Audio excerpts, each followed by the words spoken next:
Greetings and salutations, everyone. So a lot happened with the rather small patch of 9.2.5. A lot of it is just really good and inspires a lot of hope for the story of the game.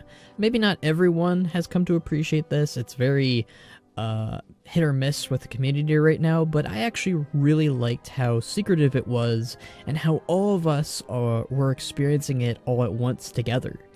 I do think that it worked out this time around, definitely. So, more encrypted stuff in the future. I really liked that for the Saurfang storyline, and I'd like to see it more in the coming future, especially with Dragonflight. Anyways, we've got details about the leadership of the Forsaken, as well as the state of their city, the situation with Anduin Wrynn and his own troubles, and lastly, the fate of the Night Elves' own future. There are some other things too, of course, but for the most part we'll be focusing on these three things for now. So let's jump right into that.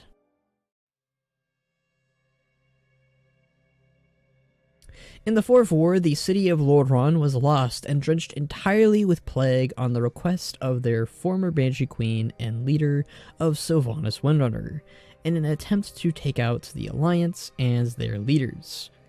Now, much later, the Forsaken are both leaderless and without a home to call their own. Until now. Calia Menethil, along with Velenora, Belmont, Farinel, and Lillian Voss worked together in retaking the ruins of Lordaeron, much to the chagrin of Belmont, who does not trust Calia in the slightest. To do this, they remove the skeleton warriors left behind during the skirmish, while also finding the means to have the plague eaten by one of Farinel's creations. They do this by journeying to Maldraxxus to help uncover the secrets of the plague that the Forsaken just simply do not have. They ask Margrave Sindain for assistance, who points them to the House of Plagues. Calia also asks about Undeath, as she has often felt like she doesn't belong due to her origins with the light, which Sindain tells her that no matter what cosmic force raised her, she was still raised with necromancy, giving Calia better confidence in where she belongs. The Plague Eater is further perfected by Plague Deviser Merilith, whom you might remember as the insane necromancer you come across in Maldraxxus, mistaking you for his apprentice. The plague you bring with is rather feral and attempts to kill everyone in its vicinity, but despite those drawbacks, Merilith is successful in making the Plague Eater capable of devouring the plague, and we bring it back to Farinel to mass produce. Lordaeron is filled with these newly made Plague Eaters, and after dealing with a massive plague monstrosity at the center of the city, the plague inside the ruins of Lordaeron has been completely cleared up. The bottom part, the actual Undercity itself, will still need more time to remove that particular plague. At long last, though, the city of Lordaeron once again belongs to the Forsaken and the Horde. Not only that, but the leaders of the Forsaken form a new leadership not under Calia, who's been very loud in not wanting to take the crown or the title of queen, but rather a rebirth of the Desolate Council. The Desolate Council was an organization made by the Forsaken at the time to fill for Sylvanas when she was busy in the fight against the Legion on the Broken Isles, as well as claiming of Valkyr within Stormheim.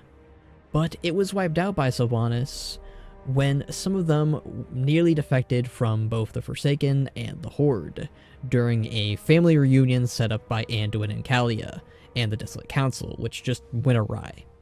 Calia was originally killed in this assault, but was later raised by both Alon's Fall, Anduin, and Anaru inside the Netherlight Temple.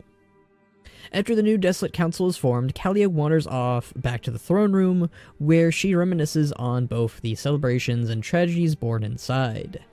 Calia is unsure if she belongs with the Forsaken, as she carries the same name of the one who ruined so many of the Forsaken's lives. Lillian reassures her that she too ran away from the pain, but after she stopped running, she realized who her family was, the Forsaken, and that they would need Calia's help no matter how long it takes in finding their place on Azeroth. On the Alliance side of things, or at least after, one of the first verdicts of the Desolate Council is returning the land of Gilneas back to the Gilneans, which is a really good start, and it's something I think many within the Alliance would like to see in full swing someday. Gilneas is just a wondrous Gothic city that I would love to see active again someday. It's a very good questline that I think helps reassure what the Forsaken's future is. They are the biggest rejects of the world, a people who should not exist, but do, and once more are trying to find themselves after following Sylvanas for many years. Now they have their kingdom back, and a new leadership entirely made up of leaders who I generally think care about their own future more than Sylvanas ever did. That's not saying Sylvanas didn't or never cared about them, but we know the person she turned into and how she herself is on a new path, akin to how the Forsaken are on a new path. This also puts the nail in the coffin that Kalia would be their leader, and while there might be something going on with her in the light someday, she does put her people first, and she's willing to walk that hard road alongside them. It even rewards you with a Dark Ranger customization for your Blood Elf, Night Elf, and Void Elf, which is definitely the talk of the town as of late, at least right now. In general though, the Forsaken's future looks bright, and I'm curious to see how a council will operate within, well, a council for the Horde.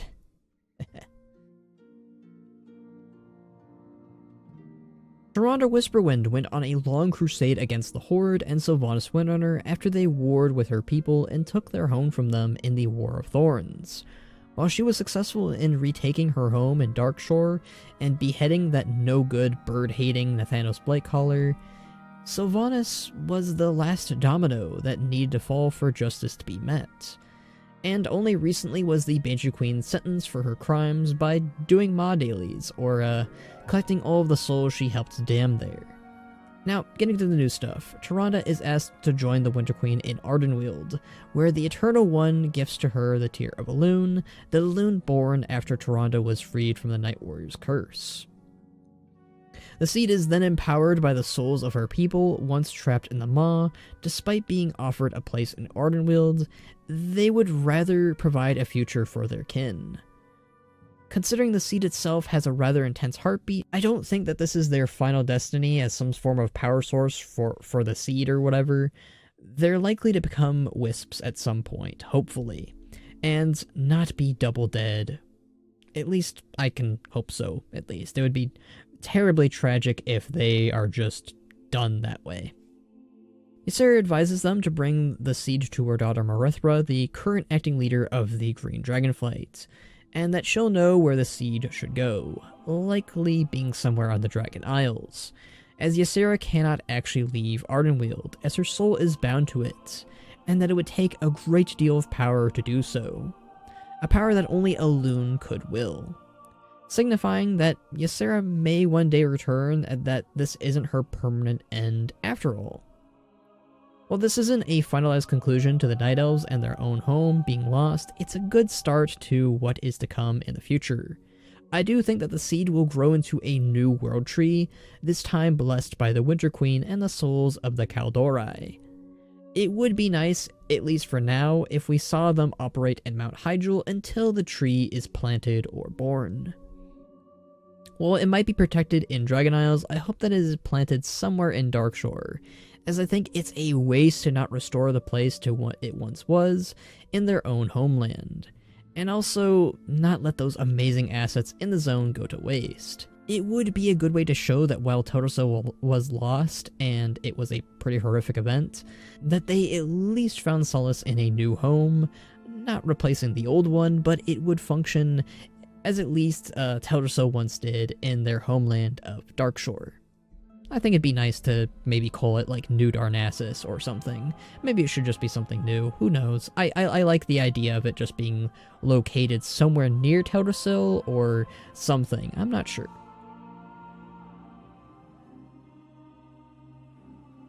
At last, we've got the final major event for the rather minor patch. We are shown a vision by Dorothea, who seems to be on break from watching Sylvanas. I guess she needs a lunch break or two from their time to time. Not that I could blame her, considering what the place looks like. She shows us that Anduin Wrynn at one point encountered Sylvanas after she had dispatched some Mossworn, and was gathering one of the souls present there. Makes you think, with Zovaal no longer acting out, if the Mossworn are just kind of on pilot mode, or if they're just following the last orders the jailer gave them. I'm very curious on what that exactly entails. Maybe they'll follow the Dreadlords now, maybe they'll follow Denathrius. I don't know. I'm curious to see if we'll ever be updated on the Mossworn's fate at any given point. Probably not. One of the constant things within the Shadowlands was the heavy back and forth between Anduin and Sylvanas, when he was abducted by Zovaal and turned into a weapon. But before that, the two spoke fervently to one another. Sylvanas shared her history and past while also discussing free will and the current state of the afterlives and how it needed to be changed to Anduin. It seems that these talks reached Anduin one way or another, as after Sylvanas was sentenced to the Maw, he wanted to speak out, and it seems we now know why.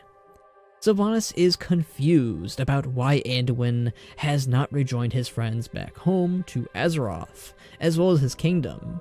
Anduin confides that while his friends believe his hands are unclean, he says it doesn't feel that way.